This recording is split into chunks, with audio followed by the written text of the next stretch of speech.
Welcome, ninth grade extended students. Today we're going to continue our discussions of angles. So we've been talking about U degrees, and we decided that 360 is the amount of degrees to take that circle and revolve it one full revolution. So you can see here, if I took this circle and I rolled it along, I would make sure that I was labeling my points from zero all the way around, so that once it rolls, I'm back at 360. So up here would be 180. That would be halfway. And what this is saying is that U degree is independent of the length U. In other words, I'm going to make sure that for whatever circle I'm looking at, that I define the 360 mark after I've made it one full revolution.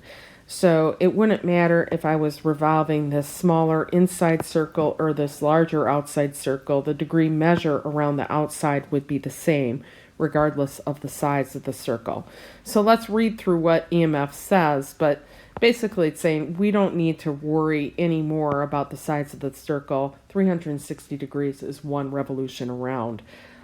So our intuition tells us that the amount of a full revolution of the circle C that is required to roll from O to P is the same as the amount of a full revolution of the circle C prime that is required to roll from O prime to P prime. So from here to here would be the same number of degrees as from here to here. The degree unit is determined by equating the circumference to 360 units. Therefore, degree measure is independent of the size of the circle. Due to this independence, we will now refer to U degrees simply as degrees and omit the U, which is really what we've been used to using all the way along, talking about degree measure. So angles may be measured with a protractor. I'm sure you've done that before. For all nonlinear points A, B, and C, the measure of my angle ABC is between 0 and 180. Therefore, we need no more than a semicircle to measure our angles. So if I thought about a protractor, I would line up my vertex with the center of that protractor and one ray at the 0 degree mark, and then I would measure the angle based upon where my other ray was. So in this case, this would be 130 degrees. So as I promised, we were also going to talk about pairs of angles today. On this page, we have angles sharing common rays. So you can see that I have angle ABX here and angle XBC here. They share this common ray, ray BX. My outside angle is the sum of the inner two. The measure of angle ABX here plus the measure of angle XBC here is equal to the measure of ABC. So small plus small is large. So I can simply add these two angles together to get the entire outside angle. Looking at this picture, I have three angles that are right up next to each other. And if I look at this and I can measure each one of these, they have to sum to 360. The measure of angle ABY here, plus the measure of angle YBC here, plus the measure of angle ABC over here. That has to be 360 degrees around. I could also find the measure of angle ABC by taking 360 and subtracting the other two angles. Now, angles with common rays are referred to as adjacent angles. They are angles that are right up next to each other and do not overlap. Coplanar points and figures. 4 or more points are coplanar if and only if there is some plane pi to which they all belong. So if I find 4 points and I can have a flat surface contain all 4 points, I say that they are coplanar. Now, 3 points are always coplanar because remember that 3 points uniquely identify a plane. More generally, 2 or more geometric figures are coplanar if and only if the union of all the figures includes at least 4 points and there is some plane pi of which that union is a subset. So figures that all lie on the same plane are coplanar. That's the definition.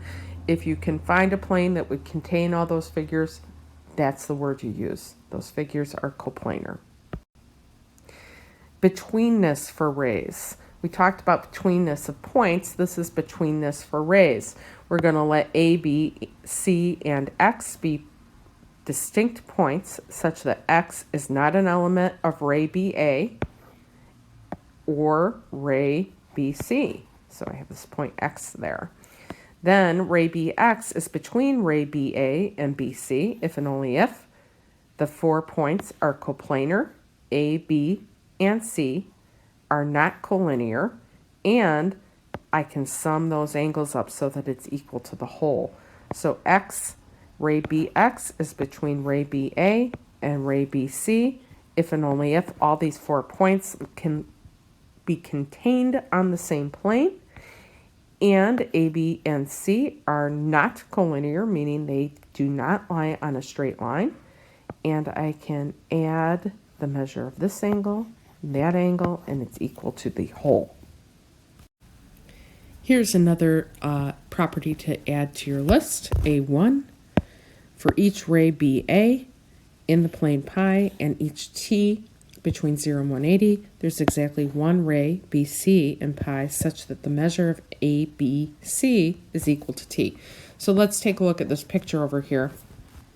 Ray BA is here. I labeled this point A in the plane, and there's exactly 1 ray BC here such that the measure of angle ABC is equal to T. So in other words, there's only 1 ray that I can form that's going to have this exact angle measurement. In this case, it's 130 degrees.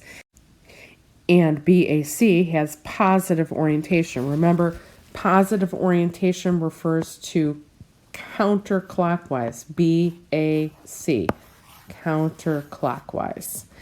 And exactly 1 ray BD in pi such that the measure of angle ABD is T. So I drew BD here.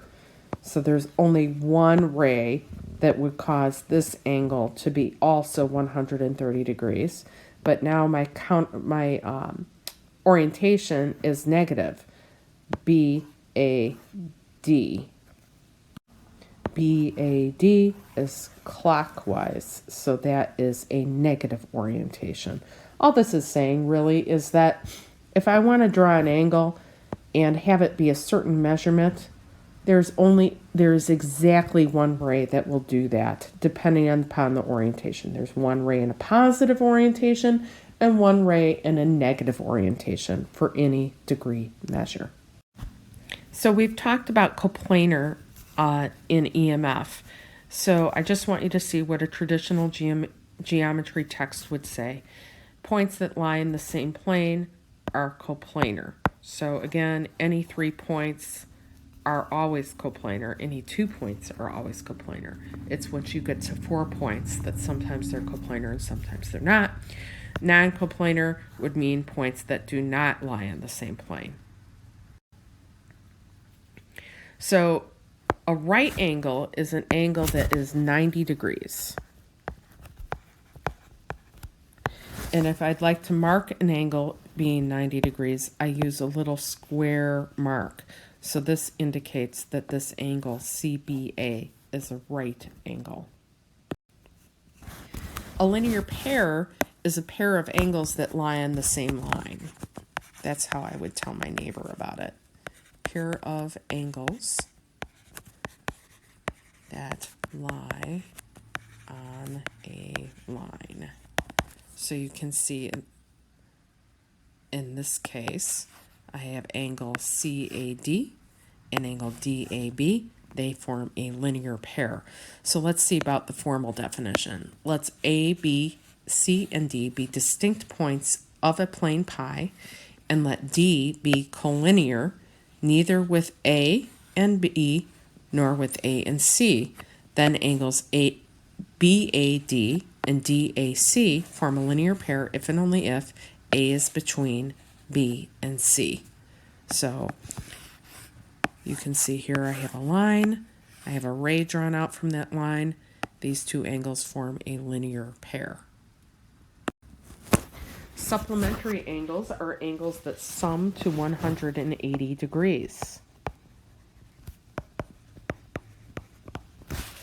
So two angles are supplementary if and only if the sum of their degree measures is 180 degrees. Each angle is said to be the supplement of the other. Now, one more thing. Angles that form a linear pair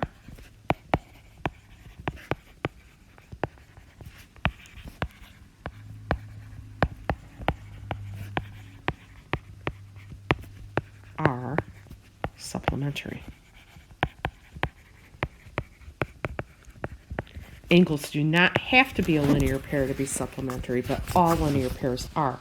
Now, what do I mean by that? So let's see. Let's say this angle here is 60 degrees, and this angle here is 120 degrees. These two angles are supplementary, but they do not form a linear pair. I'd like you to try exercise 103. Press pause on your video, and when you're ready for the answer, press play again.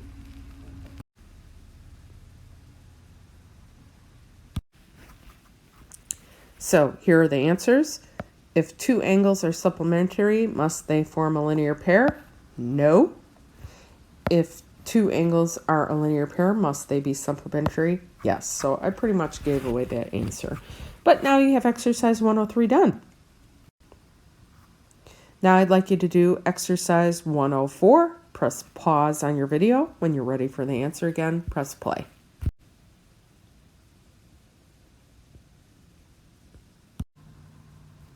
So here is the answer. You can see that I've drawn ray BD so that my angles DBC and ABC are supplementary, but not a linear pair. So the two angles sum to 180, but you can see that they don't lie on a line.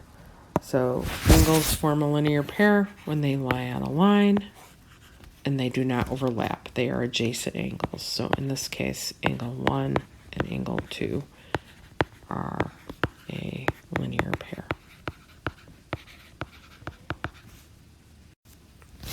So we also need to be able to classify angles. So an angle is a right angle if and only if its degree measure is 90 degrees. An angle is an acute angle if and only if the degree measure is strictly less than 90 degrees. An angle is an obtuse angle if and only if its degree measure is strictly greater than 90 degrees. Another way you can name an angle. So there's lots of ways to name an angle, but again, when we use three letters, that middle letter has to be the vertex. So this angle here is angle XYZ. I can also put a letter in there to indicate that that's a name. So this is angle A. I could put a number in there as well. I could name it angle 1. If I put an M out in front, that indicates it's the measure of that angle. I could also name this angle ZYX. So it's also okay to name this angle Y, but that's only all right if it's really obvious that exactly what angle Y is. So if I were looking at, say, this set of angles here, I couldn't name any of these angle Y because there's more than one angle with that vertex.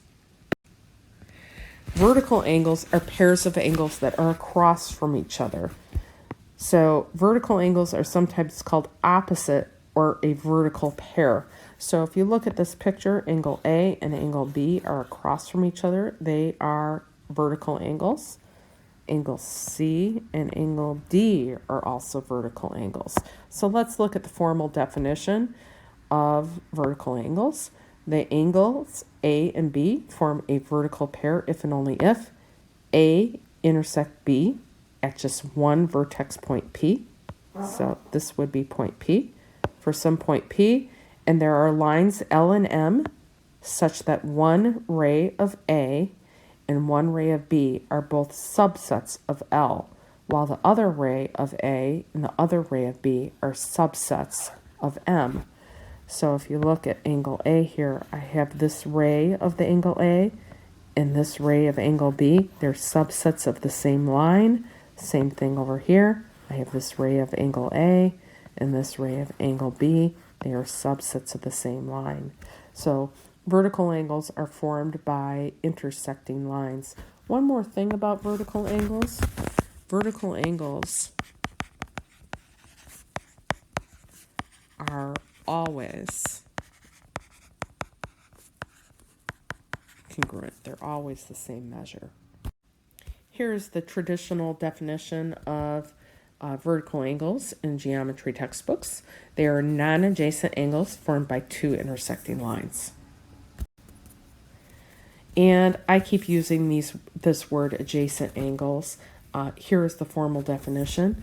Two angles form an adjacent pair if and only if they are coplanar. They have to lie in the same plane. They have a ray in common. For each angle, its second ray is not between the two rays of the other angle.